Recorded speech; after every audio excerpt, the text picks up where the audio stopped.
I was always really into music from the early age of 13. Started doing the DJing thing from when I was young. Got myself a couple records, couple decks and that. Drove my mum crazy with the noise. And then I sold all that off and I started getting into other things. And then I thought, wow, what can I do? I obviously ain't got my decks anymore, sold them off to make a bit of money because I was broke at the time. And then I thought, what's a cheap way of making music and being big and being heard and that. And then I thought, hold on, being an MC, obviously I listened to MCs and that. 99.7 at the time was the station I used to listen to, and Up Front and Deja Vu.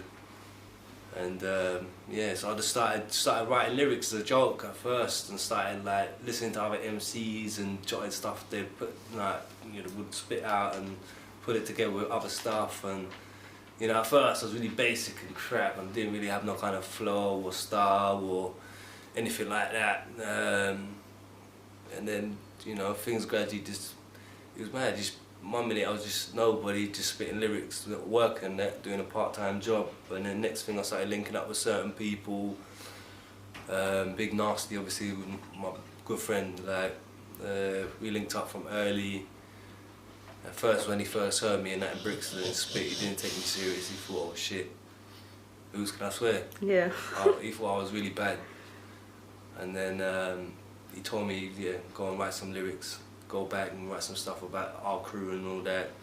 So I did that, I came back with some fire bars, and then I got a mad big reaction when I spat in a pub with about 20, 30 men around us, and it was all spitting in a circle and that, all taking turns. And that was the first time I thought, right, I could do something with this, and it's gonna take me places. And I got that buzz of that, just see people's reactions when you spit, like saying stuff from your head. And then from then on, it just went bigger and bigger. Favourite thing about music, probably have to say the feedback you get from it. I love the feedback. I've loved the feedback from a long time ago. I've always believed in spitting basic reality, real style lyrics. When you're spitting something and then you're getting thousands upon millions of views and people coming back and saying, yeah, I relate to it, I appreciate that. That's that makes me want to put more passion into my stuff. It makes me go home and write even more. I just like people coming back at me on a nice vibe, saying, "Move, that last thing you spat about, I felt that. I feel your pain." Yeah, I like that side of music, and obviously I like the gigging side as well. When you go out and you perform your lyrics and everyone's spitting them back to you, that's a big bonus. That's a big bonus. I mean, you can leave it in the night smiling, know that people know your lyrics. You don't even have to touch the mic. You just put the mic out there and everyone will spit the lyrics back to you.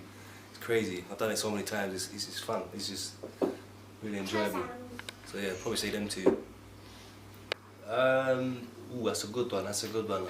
I'll probably say my first one, a lot of people say it's basic, but nah, my first one's got to be Tupac. Like, you can't get any realer than him. Like, it was a lot of people saying, oh yeah, Biggie's better than him, Tupac's better than Biggie.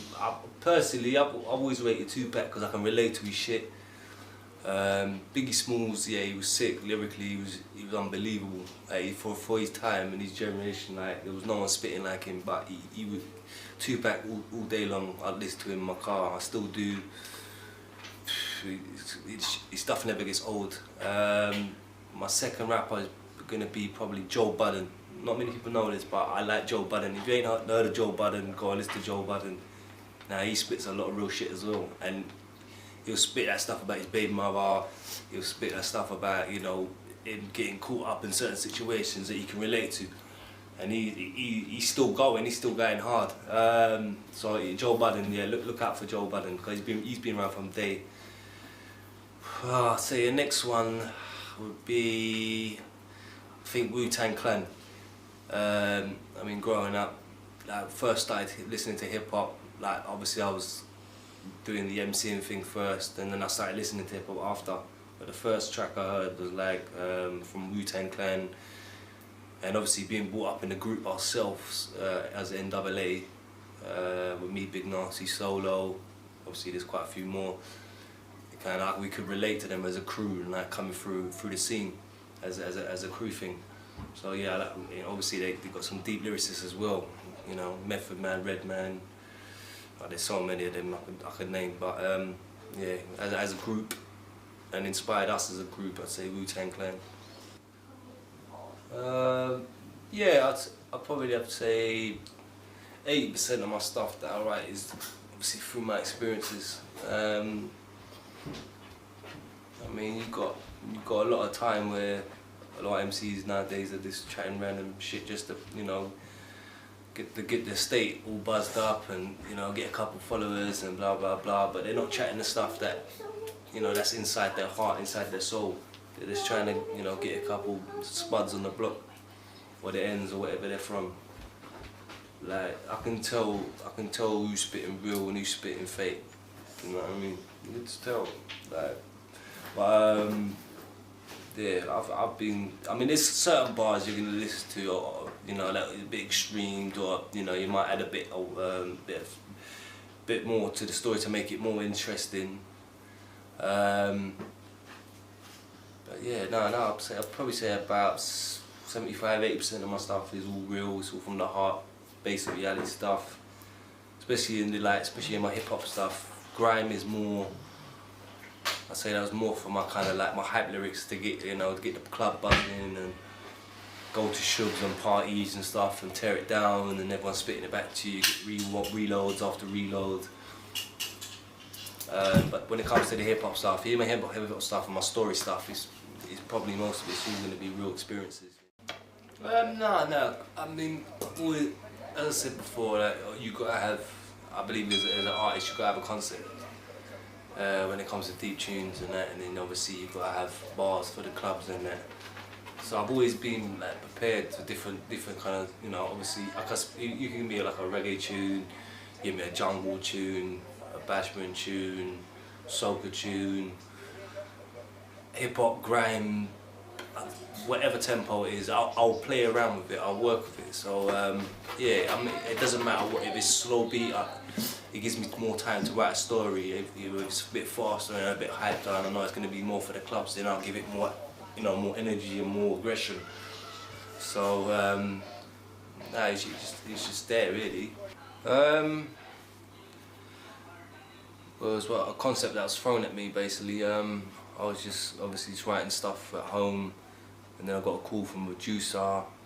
He said I got this sick beat. I was like, look, just send it through. As soon as I clicked on it, you know, played it, I just knew this is a big tune. I don't know, I just let my emotions go on it really. I didn't hold back at all. I just went straight in for the kill.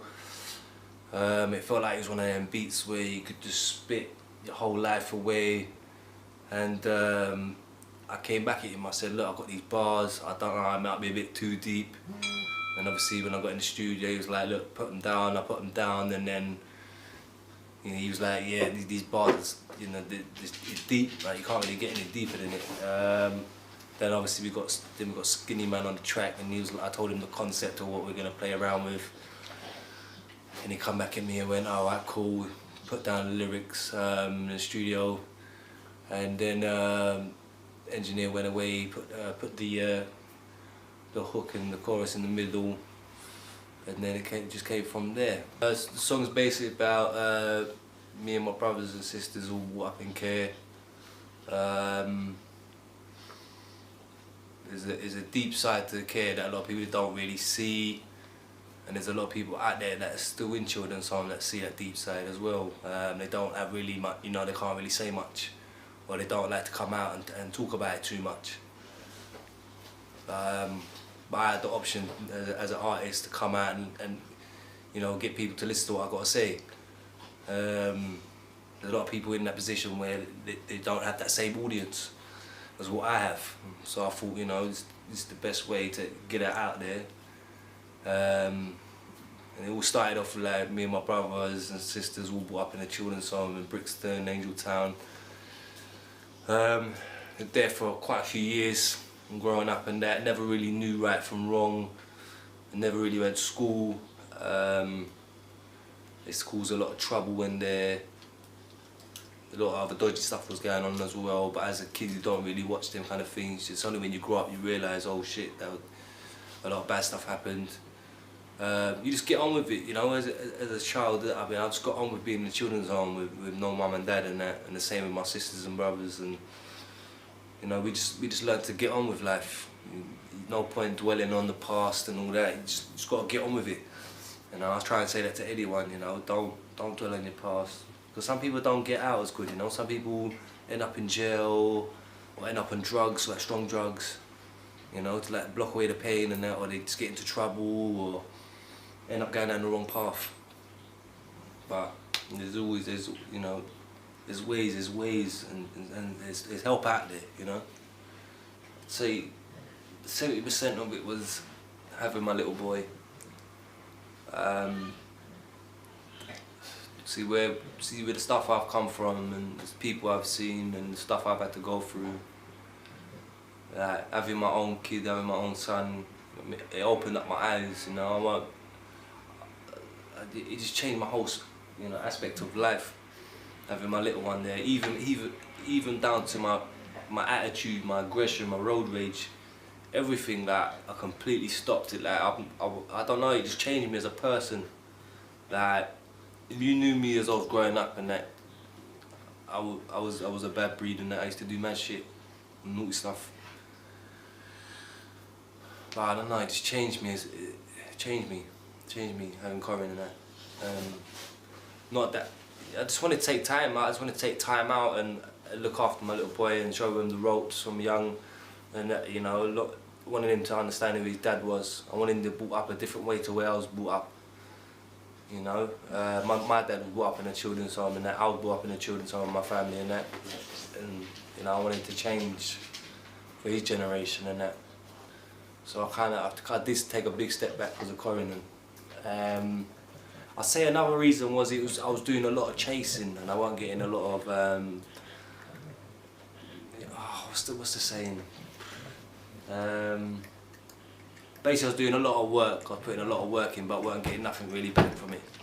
You know, I was getting little deals here and there, I was getting a little bit of money here and there, but I'll do music, I'll be on TV, you know, Channel U times, I'll be all over the TVs, on MTV,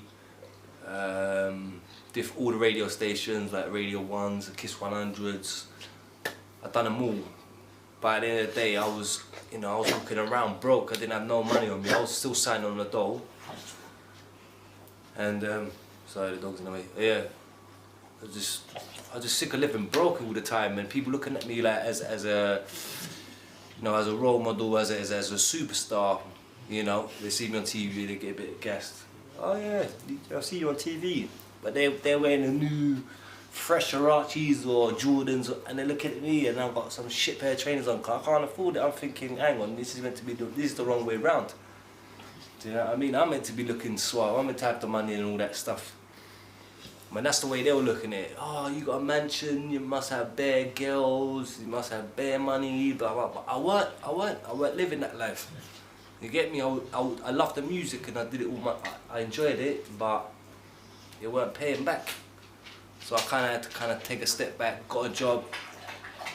And right now, I'm not gonna lie, I prefer my life as it is now. I feel like I'm more of a man.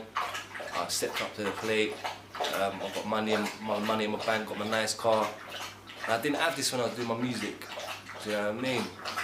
And I reckon if I did do my music, I'd spend less time with my son and the family. So it right now I'm enjoying myself. I'm not saying I'll never come back on the music thing again, but right now I'm in a good place. I'm in a good place right now. But never say never. You know, you never know, there might be something coming up. Boy! Say hello. Hello. So yeah, you might see something from L-Man soon. Never say never. I'll tell everyone as I have my mixtapes anyway. Oh. Still get on YouTube. Still get on YouTube. Yeah, still out there. I'm still out there. I'm still out there. I'm still out there, but. Oh, Corin Oliver. Now we'll go. He's done something. See you later. Right, for media this year, we need to make a music video. Myself and the group are finding it quite hard to get an artist because we can't just use a song without having the rights to a music video.